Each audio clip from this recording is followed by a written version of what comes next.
Nobody tells you that silence has a shape. After Carol died, I learned that silence isn't empty. It fills rooms. It sits across from you at dinner. It rides in the passenger seat. It sleeps on the other side of the bed and takes up exactly as much space as she did. Carol passed on a Thursday in late October. Colon cancer. 14 months from the first scan to the last breath, which is its own particular kind of cruelty. Long enough that you think you might be prepared. Short enough that you never actually are. She was 58. She had a notebook on her nightstand called Places We Still Need to Go, and the last entry she'd written was Tofino. We'd talked about renting a cabin there for 15 years. The kind of cabin with a wood stove and a window facing the water. We never went. I'm telling you that so you understand the kind of absence I was left with. Not a gap in the schedule, not a quiet weekend, a structural absence. The kind where every single ordinary thing, the way the kettle sounds when it's nearly done, the way light comes through the kitchen window at 7 in the morning, every single one of those things suddenly had a before attached to it. Carol and I had been married 31 years. She laughed at my terrible impressions of the neighbors. She left her reading glasses in every room of the house. She made real butter chicken from scratch on Sunday nights when neither of us had the energy for it, and somehow it was always exactly right. She was the connective tissue of our ordinary life. And when she died, the bones of everything stayed standing. The walls, the furniture, the mortgage. But none of it had anything to do with me anymore. What I didn't expect, what no amount of grief counseling, and no well-meaning friend from the curling club, and no card with a mountain on the front prepared me for, was what the family would do next. Which was, with remarkable consistency, nothing.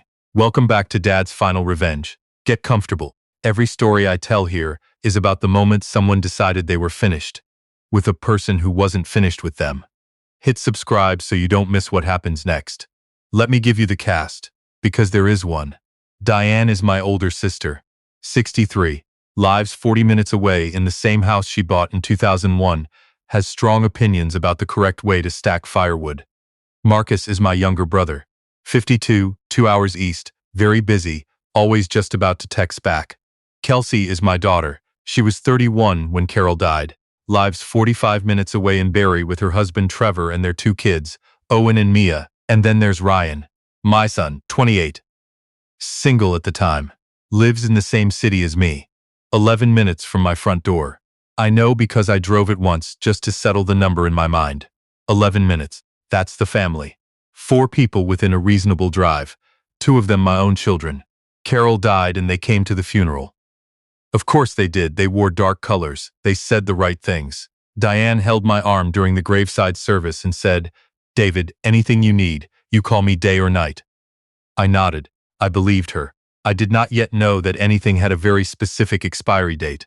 The first few months, I cooked. That was how I managed it. Carol had done most of the cooking in our house. Not because I couldn't, but because she loved it, and I loved watching her love it. And in her absence, I discovered I was actually decent in a kitchen, and that standing up something that required my full attention was the closest I could get to peace. So I made her butter chicken.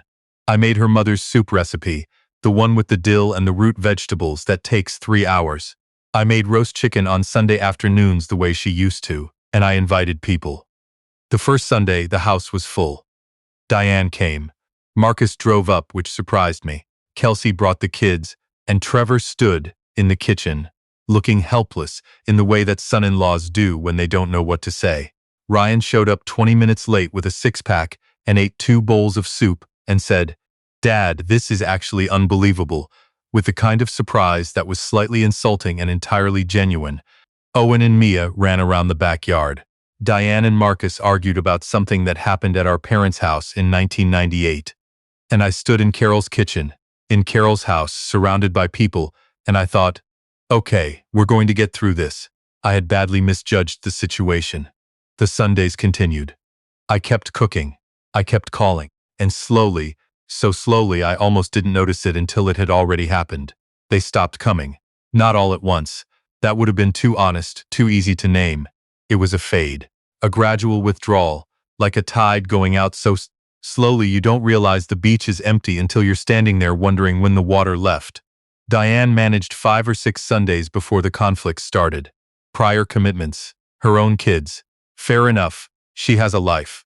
Marcus's drives became less frequent, then occasional, then stopped entirely without anyone announcing that they'd stopped. Kelsey and Trevor were busy in the way that young families are genuinely, exhaustingly busy, and I understood that. I did. But understanding something doesn't stop it from landing. Ryan was the one that got me. Ryan lived 11 minutes away.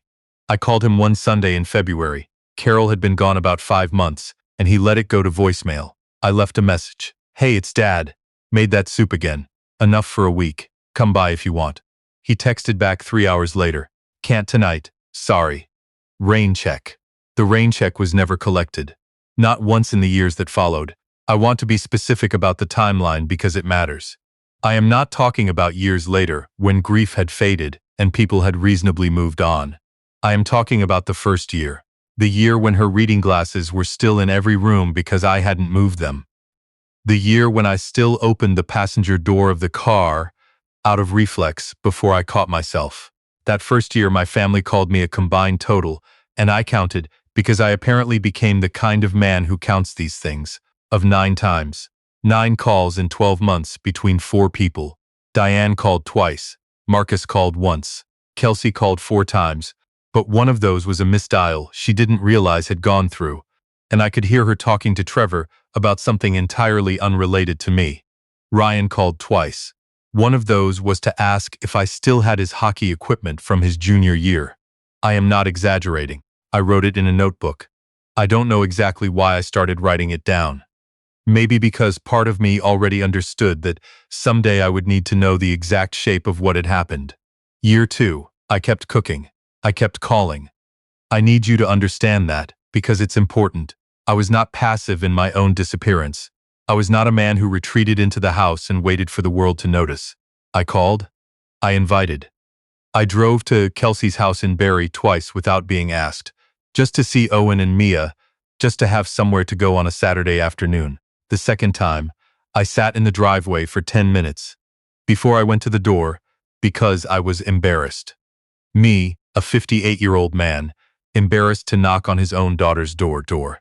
Kelsey answered, looking mildly startled in the way that said she'd briefly forgotten I was still a person who existed in the world. "Dad, hey, we were actually just about to head out." I could see Trevor through the window, on the couch, in his socks, watching something on the television. "Oh, no worries," I said. "I was just in the neighborhood. I lived 45 minutes away. I drove home in the dark and ate chicken soup alone, and watched a hockey game I didn't care about and went to bed early."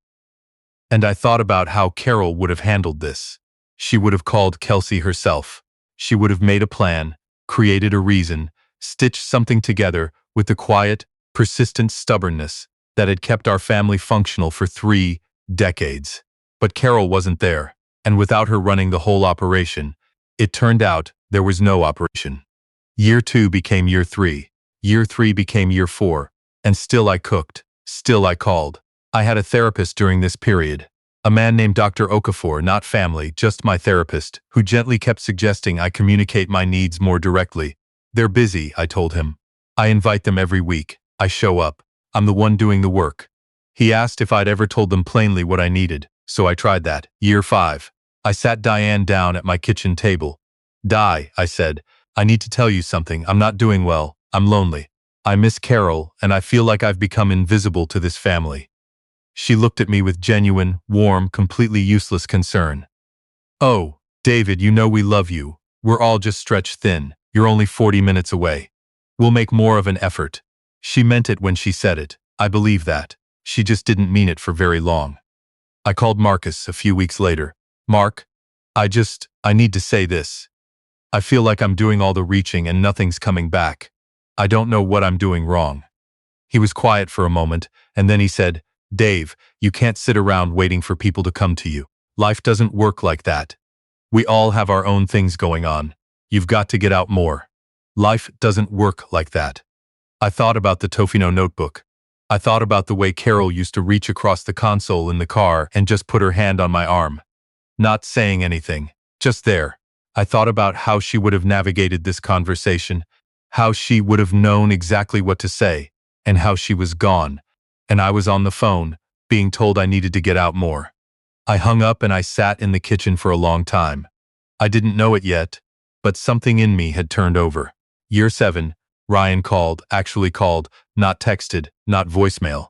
Ryan, who had lived 11 minutes away for 3 years without coming to dinner once, called me on a weekday afternoon and said, "Dad, I'm in a situation. I need your help." He'd gotten involved in a business partnership that had gone sideways in the particular way that business partnerships involving friends tend to go sideways. He needed $38,000. He needed it in 3 weeks. He said, "I know I haven't been great at keeping in touch." That was the phrase he used. Keeping in touch, like it was a minor administrative oversight. And here is the thing I am most honest with myself about. I gave it to him. All of it. Because he was my son, and because Carol would have wanted me to, and because some part of me that I am not proud of thought that maybe this was the door back. Maybe this gesture would reset something. Maybe he'd remember his father existed. Ryan paid me back. I'll give him that. 36 months, regular payments. He cleared the whole thing. During those 36 months, the calls were steady. He came to dinner 4 times, actually came, sat in the kitchen, ate the food, talked about his life. He called on my birthday. He called on Carol's anniversary. The month the last payment cleared, his number went quiet. I noticed it the same week. I wrote down the date. I'm not saying he planned it that way. I'm saying it doesn't matter whether he planned it. Year 8, Year 9. I turned 64 on a Sunday in November. I'd made roast chicken and root vegetables and Carol's mother's bread, and I'd called everyone. Kelsey said they had plans she couldn't get out of, something with Trevor's family. Marcus said he'd try, but it was a long drive. Diane texted happy birthday with 2 emojis. Ryan sent a grocery store gift card by e-transfer.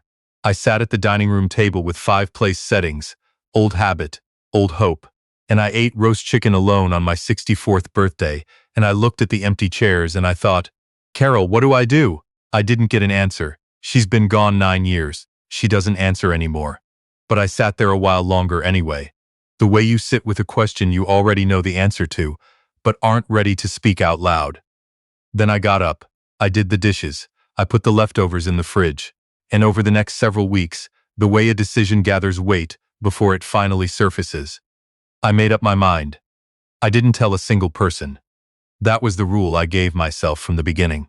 I called a real estate agent, not the local woman who'd sold Carol and me this house 20 years ago, but someone from an agency 2 towns over. Had the place assessed. The house where we'd raised Kelsey and Ryan, where Carol had learned to bake bread from a cookbook she'd ordered online, where I had hosted 9 years of Sunday dinners that fewer and fewer people came to. Assessed at $720,000, I said, list it. The agent looked at me in that careful way people look at someone who might be making a decision he'll regret. Take some time to think it over, I said. I've had 9 years. She listed it. It sold in 11 days, young couple, both teachers, a dog and a second kid on the way. They wanted to close fast. I said that worked for me. While the house was in escrow, I started making the other moves. I'd had the same financial planner for 12 years, a man named Gerald, who managed my RRSPs and my work pension from the 30 years I'd spent with the city. I closed those accounts and consolidated everything somewhere Gerald didn't manage. Not because I was hiding anything from the government. Not because anything I was doing was remotely illegal. But because I was about to become someone who didn't want to be located, and I had learned from nearly a decade of practice that the best way to not be found is to make finding you inconvenient. I canceled my cell number, got a new one, did not give it to anyone. I closed my Facebook account. Carol had made it for me in 2013 because she wanted to share photos of the grandkids. I'd kept it running because closing it felt like another small erasure. I closed it. I found an apartment. Not in the city, not anywhere near anyone I knew. A 2-bedroom in a small town on Georgian Bay, the kind of town that exists mostly in shoulder season and winter, where people go when they want to leave somewhere else, and everyone understands that without needing it explained. The 2nd bedroom became a reading room. I have a lot of books. I packed what mattered. Carol's photographs, her mother's cast iron pan, the Tofino notebook from her nightstand. I couldn't leave it. My books, my winter gear, my tools, I left the furniture. I left the dining room table with the 5-place settings. I left 9 years of Sunday roasts in the freezer because there wasn't room in the truck and because leaving them felt like the right thing to do. On the last morning, I walked through every room. I stood in the kitchen longer than anywhere else. I looked at the window where the light came in at 7 in the morning, the before window, the one that still had her in it.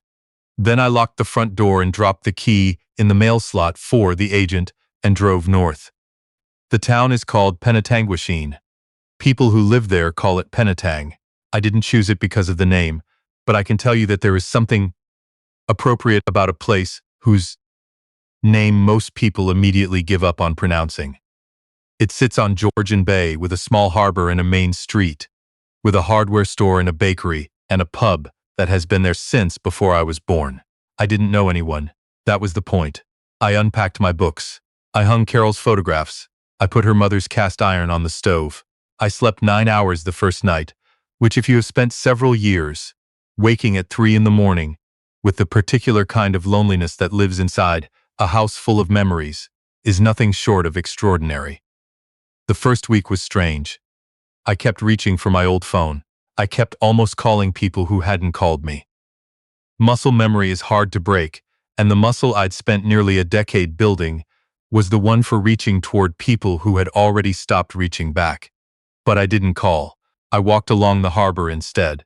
Penetang has a trail that follows the shoreline for several kilometers, and I started doing the whole thing every morning. Just me and the bay, and the sound of the wind coming off the water, and the particular way Georgian Bay smells in late October, which is cold and clean and completely indifferent to everything you've been through. I cooked. Of course I cooked. But now I cooked for one, which sounds sad and maybe it is a little, but there is also something honest about it. Making exactly what you want, eating it when you want, not measuring portions for people who aren't coming. I found a small library 2 blocks from my apartment, staffed by a woman named, well, I won't use her name, but she had opinions about Alice Munro that were wrong in the most interesting way possible, and we argued about it every time I came in, which was twice a week. It became the best part of my week. 6 weeks passed. Then Diane called my old number and got a message saying it was no longer in service. I know this because Kelsey called the house landline next. Also canceled. And then apparently called Ryan. And then apparently all 4 of them compared notes and realized that no one had actually spoken to me in some time, and that while they couldn't say exactly how long, they were fairly certain I had not simply relocated to another dimension. They were not, in this assumption, entirely correct. Kelsey was the first one to actually do something. She drove to the house and found strangers living in it. A young woman answered the door with a toddler on her hip, and Kelsey apparently stood on the front step for a full half-minute before she said, "I'm sorry, my father used to live here." The woman said, "Oh, we moved in about 2 months ago." Kelsey called Ryan. Ryan called Marcus. Marcus called Diane. And apparently, I reconstructed this later from things people told me. The 4 of them had a long, increasingly panicked conversation in which each of them was quietly asking themselves the same question. When did I last actually talk to him? The answers were not flattering. Ryan drove to the house and confirmed the strangers. He went to the police station and tried to file a missing person report. The officer on duty took down the information, made a few calls, confirmed that I had sold the property legally and closed my accounts voluntarily, and had not been reported missing by anyone other than Ryan.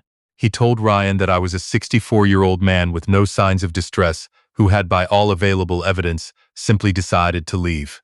"That's not a missing person," the officer said. "That's a decision." Ryan did not, by his own later account, take this well. Diane hired someone to find me. Not a private investigator exactly, but a man who did that sort of work. Finding people who didn't want to be found, locating assets, that kind of thing. This took him 10 weeks and cost Diane, I later learned, $1,200. I was not particularly difficult to find. I'd used my real name on the lease, my real name on the library card, my real name on the fitness membership at the small gym near the harbor. I simply hadn't told anyone where I was. It turns out that's a surprisingly large distinction. The finder found me in the spring. I came back from my morning walk to find a car I didn't recognize parked across from my building, and sitting on the steps outside the entrance was my son Ryan. He looked like he hadn't slept a full night in weeks.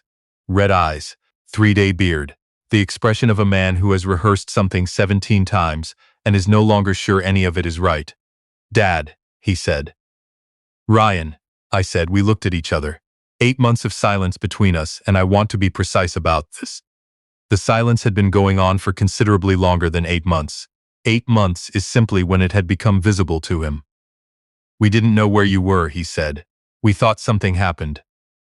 I thought about 9 calls in 12 months. I thought about $38,000, and the month the payments stopped. I thought about life doesn't work like that, and a grocery store gift card by e-transfer." "I know," I said. "That was sort of the point." He exhaled in a way that was almost a laugh and almost wasn't. "You sold the house." "I did. You just sold it.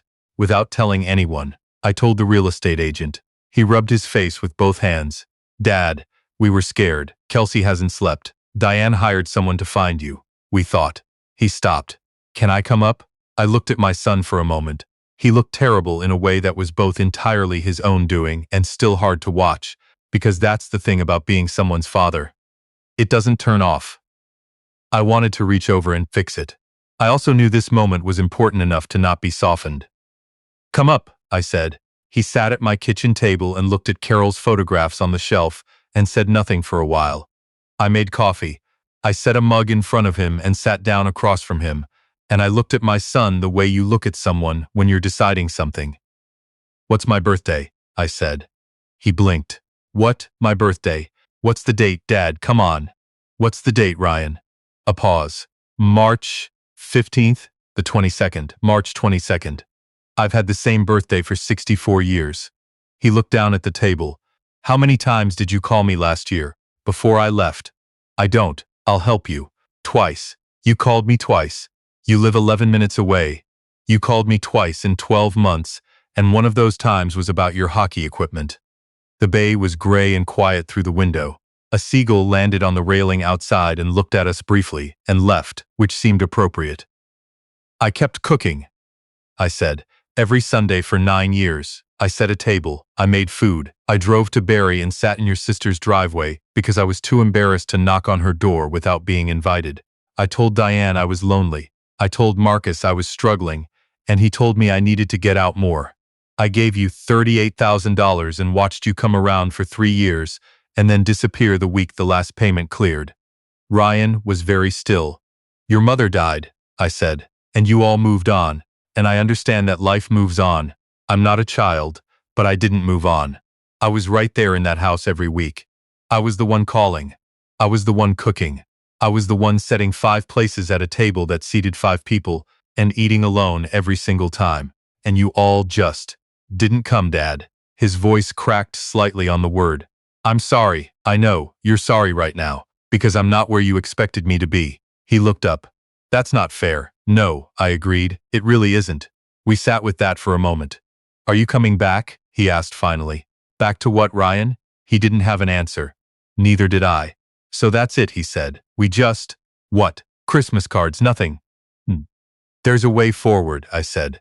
"But forward looks like 2 people who share a history and call each other occasionally and maybe meet for dinner somewhere neutral once a year. It doesn't look like Sunday roasts and someone's father waiting by the phone."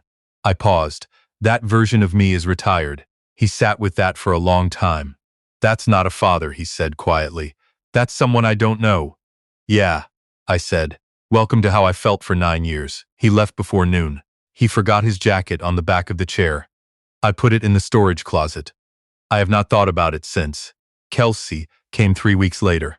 She drove up from Barrie on a Tuesday morning, which surprised me. A weekday meant she'd arranged something for the kids, meant she'd actually planned this rather than just reacting. I'll give her that. She knocked and I let her in, and she stood in my kitchen and looked around at the photographs and the cast iron and the books and the bay through the window, and I could see her doing the calculation. She had expected to find disaster and found something else entirely. "You seem..." she started. "Fine," I said. She sat down. "Dad, I need you to hear how frightening this was. Ryan filed a missing person report. Aunt Diane spent money to find you. We genuinely thought something had happened to you. I poured coffee, set a mug in front of her, sat down. Kelsey, I said, when I drove to Barrie that Saturday and sat in your driveway for 10 minutes before I came to the door, do you remember what you said when you opened it? She was quiet. You said you were heading out. I could see Trevor on the couch in his socks. Dad. I drove 45 minutes to see my grandchildren. I sat in my own daughter's driveway because I was embarrassed to knock without being invited. And you told me you were heading out. I kept my voice level, not angry, just clear. That was year 4. There were 5 more years after that. Kelsey looked at her hands. I called you 4 times the year before I left. I said, one of those calls you didn't realize had gone through. I could hear you talking to Trevor about something else entirely. She closed her eyes briefly. I'm not telling you this to punish you, I said. I'm telling you because I need you to know that I know what happened. I wasn't confused about it. I wasn't overreacting. It happened exactly the way I experienced it. Are you going to forgive us? She asked. I looked at Carol's photograph on the shelf, the one from our trip to Newfoundland in 2008, her in a yellow rain jacket, laughing at something off camera, the Atlantic gray and enormous behind her. I thought about 9 years. I thought about the Tofino notebook in my nightstand here in this apartment, 300 kilometers from the house where it had sat while everyone was busy. No, I said. Kelsey looked at me. No. Not in the way you mean, Dad, we're your family. You were, I said, and I loved you all through every year of it. I still love you. But love isn't the same thing as an open door. You don't get to not show up for 9 years and then find me 2 provinces over and have a cry at my kitchen table and collect forgiveness like it's something I owe you. She was crying now. I handed her a napkin because I'm not cruel.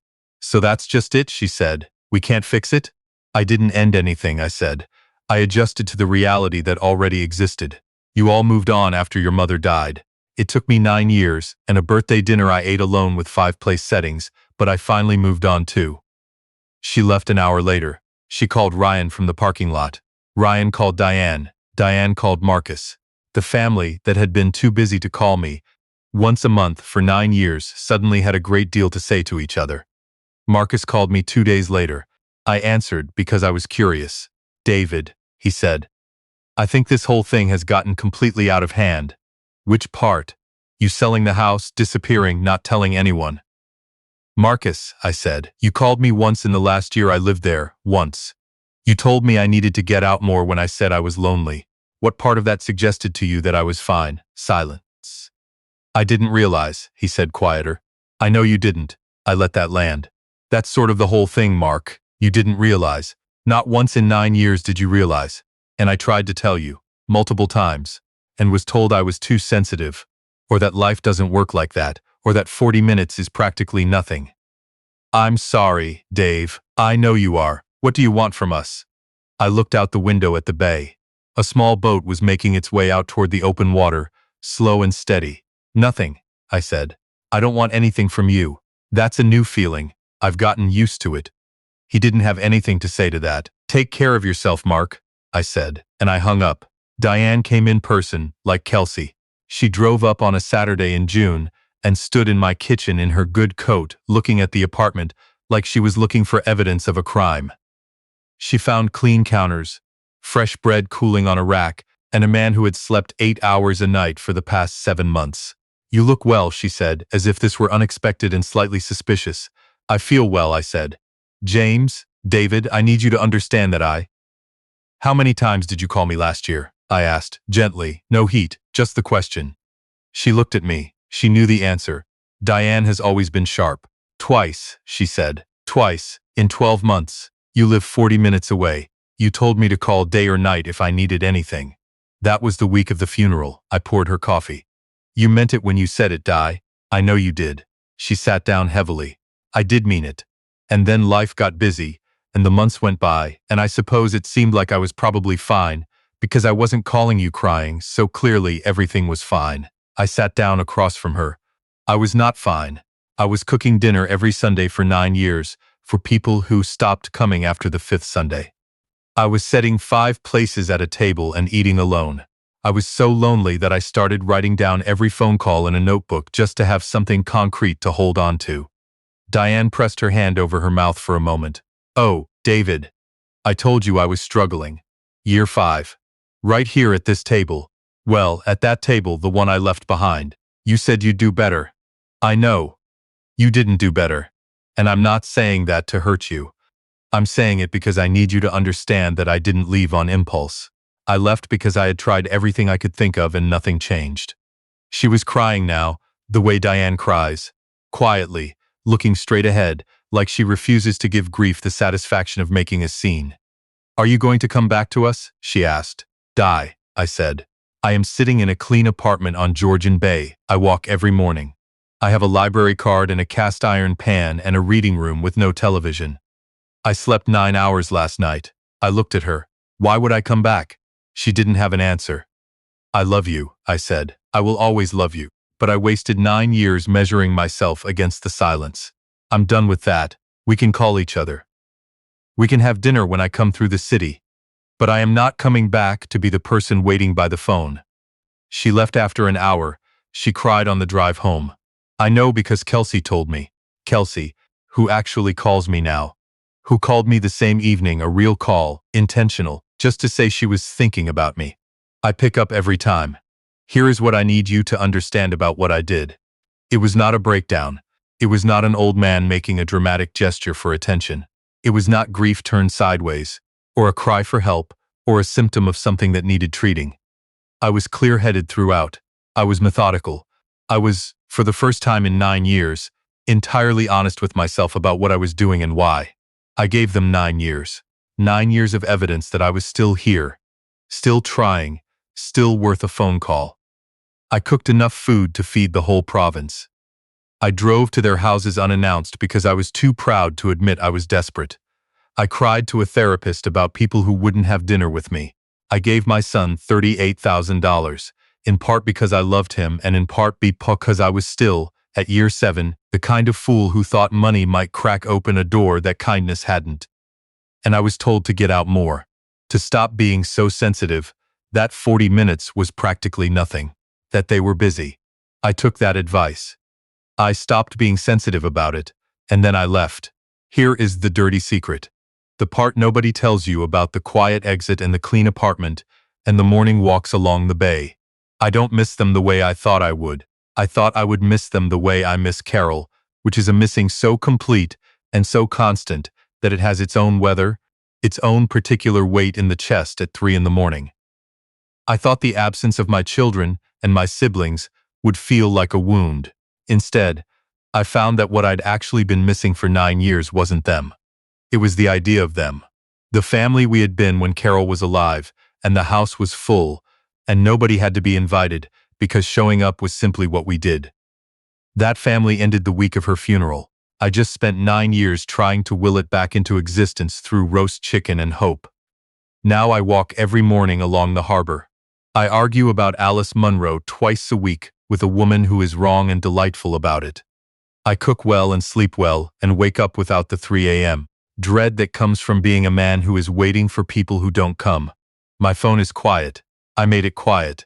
And every morning when I come back from my walk, and I make my coffee, and I sit at the table with Carol's photographs on the shelf, and the bay going silver and gray through the window, I think about those 9 years.